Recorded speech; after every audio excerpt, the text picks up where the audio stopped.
Hi friend, happy Friday Eve. We are back for another baking roundup. I was hesitant to post this for two reasons, and I'm gonna be honest with y'all. First reason, my family and friends found out about my channel, so there's a little bit of added pressure now, I feel like. Even though they've been so nice and supportive, it's still a little scary letting them in to this side of me in a way. I don't know. There's just a little bit extra pressure, I feel like. But hi, if you know me in real life, how are you doing? This just feels so weird, like knowing who is on the other side of the camera now.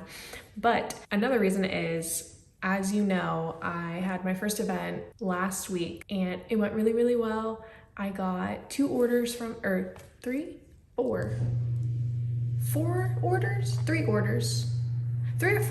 from it. Oh, three and then possibly four, because someone asked me about it today at church. Yes, three, possibly four orders from it. And it was just so nice. Like, I wish I could get like real-time video of the event. I felt a little odd setting up my tripod, and it almost felt, you know, less personal.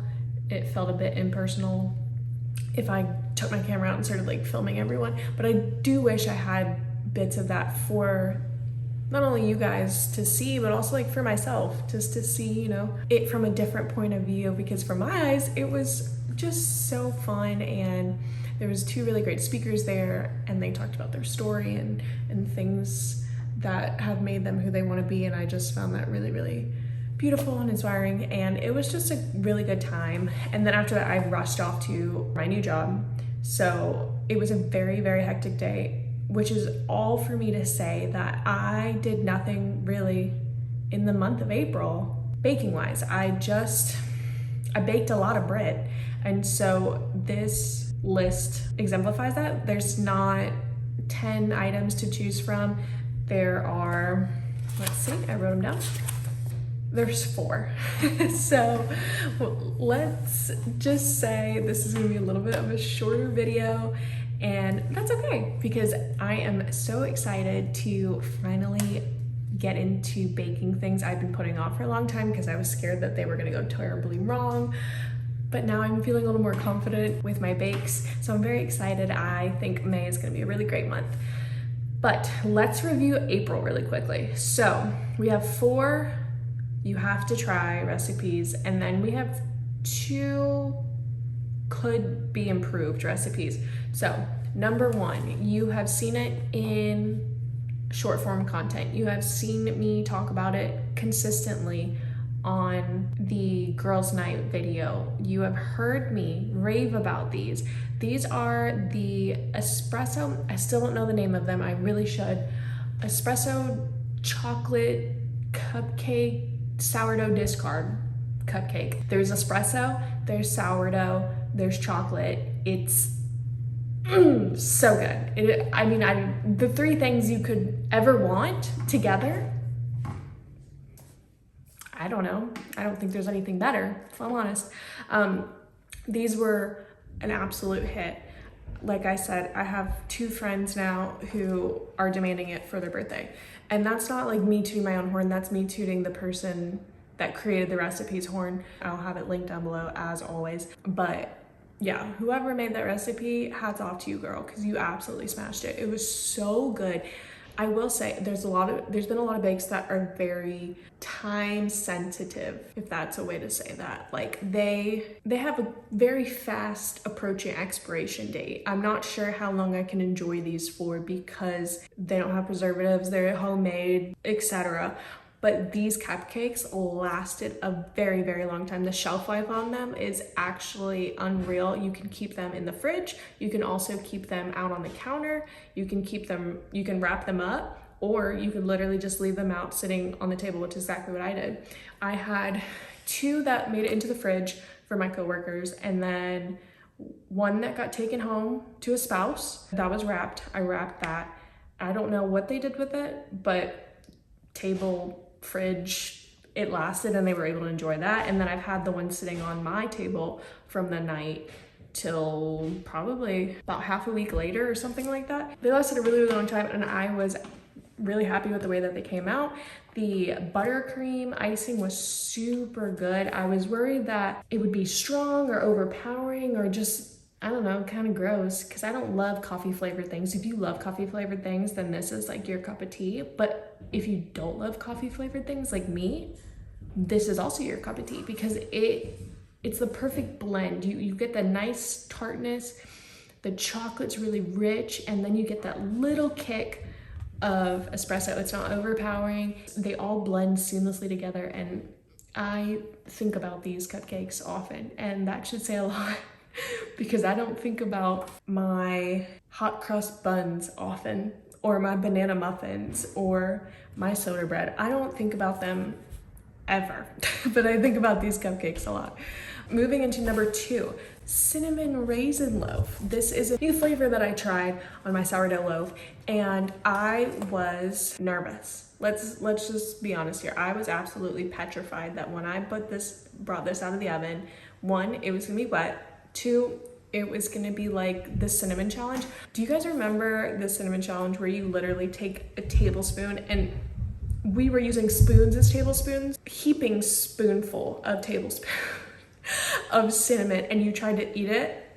Does anyone remember that reason behind it? But we were really all just eating raw cinnamon for fun. Anyway, the cinnamon raisin loaf, it turned out actually really, really well. The first one I did was for the event, and like I said, I was terrified it was gonna be disgusting. And then what was I gonna do? Like, I couldn't make another one. I didn't have another one prepped. I can only prep 2 at a time at the moment because I only have 2 Banachon baskets. It was literally like the last option, and if it didn't go well, then I had nothing else to offer. I was thinking about possibly just like taking it off the table, but it ended up so good. And I got orders for the cinnamon loaf more than the cheddar and jalapeno. Like, props to whoever told me to make the flavor. I don't remember who it was, but I owe you the world, truly and honestly. No, but it went over really well. I think it was the perfect mixture. There was a swirl throughout it. There wasn't too much in one area. It wasn't congested.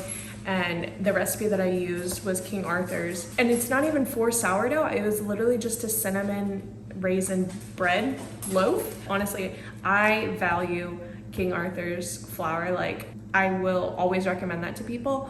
But I didn't know they had recipes as well. They have so many good recipes on their website that I've actually used. Whenever I can't find something within like a actual blog from someone, there's just a recipe that I'm looking for that doesn't exist, King Arthur 9 times out of 10 has it, and it's really, really good to follow. And this is something only I would get excited about or see value in, I feel like. But there is a section when you're on the recipe where you can toggle on baking mode. I think that's what it's called. And you can toggle it on, and I don't know what kind of magic they have going on their website, but when you toggle that on, it doesn't ever make your screen, no matter what screen you're using, it doesn't make it go dark. Like, you know, if you're inactive on something for a really long time, over time it'll darken and then it'll go to sleep and you have to unlock your phone. And when you are hands deep in dough or in flour, the last thing you want to do is touch your phone because it's going to get sticky, it's going to get gross. They have created something that I didn't know I needed, but now I can't live without. When I tell you it is the best thing that's ever happened to me, I truly, truly, truly mean that. Because it never goes dark. I can just continue to read the recipe while I'm eons away, not able to, you know, keep tapping it every 15 seconds. I just literally toggle it on, never have to worry about it, finish my recipe, ready to go to the website. If you don't go to King Arthur's for the flour, if you don't go to their website for the recipes, go for the baking mode and the baking mode alone, because I promise you it'll change how you bake. I know that seems dramatic, but I'm being so real, so good. But I followed that recipe and it worked perfectly. Like I said in the previous video, knowing things, like just having a base knowledge of baking in general is important when it comes to things like this, because I was able to look at something and be like, okay, this won't work in this, or based on a previous bake, now I can apply that to this. So In terms of raisins, I knew from the hot cross buns, which we all know was a flop, okay? I knew it, my dad knew it, we all knew it was a flop. But what I knew from that was that raisins needed to be put in hot water to remove moisture. I think it removes added moisture or dye, or I'm not quite sure what it does, but I know it needed to be put in hot water to do its thing for at least 30 minutes upwards to like 2 hours. I think you can do it for longer, but you know, that's kind of the extent before you put it in a bake. If I had not known that prior, I would have had what my fear was, which was a wet, soggy bake, because there's just an excessive amount of moisture. Although they're dried grapes, there's still moisture in it because it did come from a grape. So you're just removing that, and knowing that I needed to do that was important to the success. So again, just getting that base knowledge that I talked about in the last video, just learning things as you go. There's just always something you can learn, and that's what I love about baking. There's never like you've learned it all. It's just a building onto the next thing. Spoiler alert, I'm making croissants, which is a puff pastry. And we have now learned the importance of cold butter and dough while you're making puff pastry. You know what I mean? Just like little things like that. So just being able to build off of different things and continue to up my bakes is something I love doing. So moving into number 3. 3 are scones. I never showed you them on the Tower of Treats, but they were there. I promise. They did get eaten, but they were not perfect. And if I'm gonna serve something, I want it to be next to perfect. And they're from the same recipe as the cinnamon buns. They're from Stephanie. And I think it's just maybe the way that I'm reading it. I'm not comprehending the way that it needs to be done. There's videos, but they don't correspond to that exact one. And if it's not exact, then I feel like I'm messing up somehow or something. But it's just, I can't get the consistency that I'm supposed to be getting, and therefore they're not turning out the way they need to. So they were delicious. They were really, really good. I'm not saying that the recipe is bad. This is in the best category. So I want to say that first and foremost. The best vanilla icing I've ever made was for these scones. And the scones were good, but there were some little annoying bites that were like that bitterness that I've been talking about, that where it's like pulling. For sensitive teeth, it is a wild ride, let me tell you that. I just was so sad. I thought I had a complete bake. I thought I had done it. I was so excited about it. I thought I'd finally conquered the puff pastry, but there was just that little bit. Considering that there was only 2 or 3 spots in, how many did I make? I think I got 2, 4, 6, 8, like 10 of them, 10 to 12 scones, and only 2 spots or 3 spots in those were bad. I take that as a win, and they tasted really good. They genuinely did. So I'd like to try them again and make them a triumph. They were good, they just weren't great. Let's say that. So that's why they're number 3. Number 4 is the pizza dough. If you remember, I made pizza dough when I made the breadsticks, and I never showed it. I never talked about it. I never did anything past show you me setting it up. And that's because I shoved it in the freezer and completely forgot about it. I was at work one day and my husband said, "What do you want to eat tonight?" I said, "I have no idea. We didn't lay anything out." And he goes, "I think there's pizza dough in the freezer." And I said, "You're right. There is." And I made it almost a month ago. So one thing we've learned, sourdough does last really, really long in the freezer. You can freeze your things and and they can stay good, at least for a month. So the shelf time on that is actually perfect. I would highly recommend them for that specific reason. It was so good. I wish I had the forethought to take a video or a picture or something. I just had training that day and I came home and I just wanted to eat my pizza. If I'm honest, I didn't want to film it. I didn't want to think about it. I just wanted it in my belly. So that is exactly what we did. But it was so good. It was very versatile in the sense that my husband likes a bigger, thicker crust and I like a thin flatbread, and we were able to customize our pizza to the style of dough that we like with the same kind of dough. Like, it's the same dough, I just split it in half, but we were able to customize their pizza the way that we wanted. And that is very much like a duh, Gabby, like that's how dough works. You can customize it. That's why flatbread and Domino's pizza exists, of course. But when you're thinking in terms of something that you've made, one, a month ago, and two, with unnatural ingredients in the sense that it's not what Domino's or regular restaurants actually use. They're going to use, you know, active dry yeast to make the dough. It's important to note that you are able to customize this dough to your specific needs. I feel like there's kind of like a stipulation that sourdough is very strict. I know a lot of people who only use grams. They measure every single thing out. They never do things by the feel of things, and that's not to say anything is wrong. That is not me saying that at all. I'm just saying in terms of sourdough, there's like the strictness that's kind of been put in place that feels almost unattainable to people who aren't comfortable or know much about sourdough. And I feel like that is a little bit of a stigma that's been put on sourdough in general. I can't do that. That's just not me as a person. I'm not a very strict person. I'm more of a feeling kind of person. It drives my husband nuts, but that's just who I am. And so that's what I loved about sourdough originally, is the fluidity of it all. You can do things by the feel of things, and that's originally why I loved Stephanie's video so much, because she wasn't measuring, you know, gram by gram and this time on the dot every single day. Like, it's not as strict, it's more fluid. And so learning on that side of the spectrum of sourdough has also allowed me to freely try discard recipes and you know, see that sourdough isn't as strict or stringent as it seems. So all of that is to say, like, the sourdough discard pizza dough was totally customizable.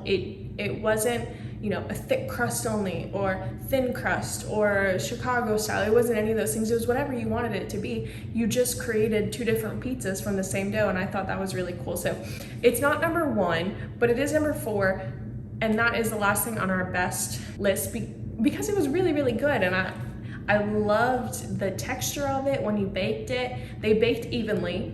I think Brian's lasted like maybe 1 or 2 minutes a little bit later in the oven, but that's because it was a little bit thicker, so we just want to make sure it was like fully cooked through.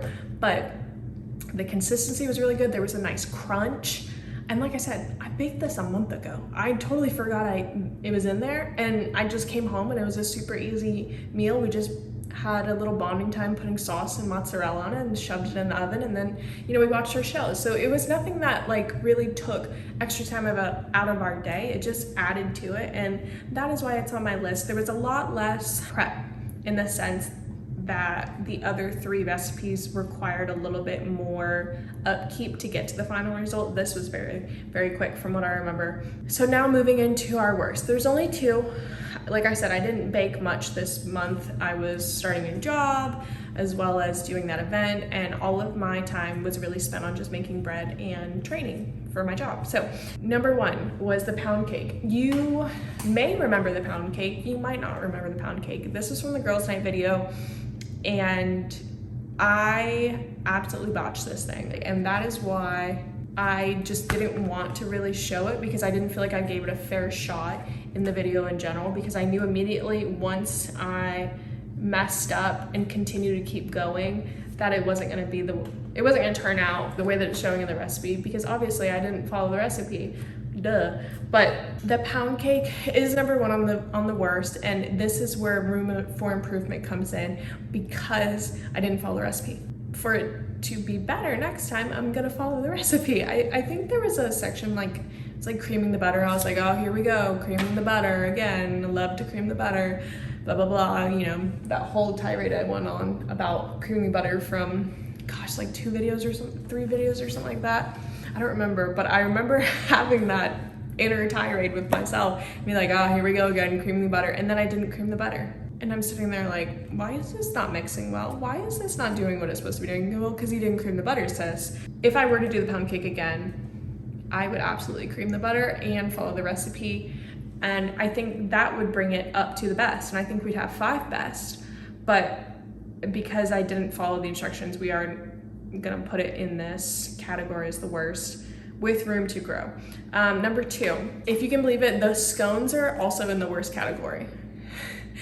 I was a volunteer for the tea party, the event that I did on Saturday, and as a volunteer, we were requested to bring 2 dishes. So I brought little pigs in a blanket because they're very simple and easy, and a tried and true recipe of mine. And then I tried making the scones. I was like, how adorable would it be to have, you know, my little cast iron skillet with my scones. And then I was thinking, it is a tea party, but it's like a garden themed tea party. I was like, what if I got like edible flowers and, you know, put them on top of the icing? And that was like a whole dream of mine. But unfortunately, I didn't give myself enough time. That's what it comes down to. Although the recipe does say it's only gonna take you 30 minutes like total, it takes me about an hour to make sure that I'm keeping the pastry cold and continuing to keep that dough from going warm. They weren't done, they weren't good. I was frustrated, I was tired, I was grumpy, I was angry with that whole bake in general, and I just felt like if it wasn't my best, I wasn't gonna bring it. And that's just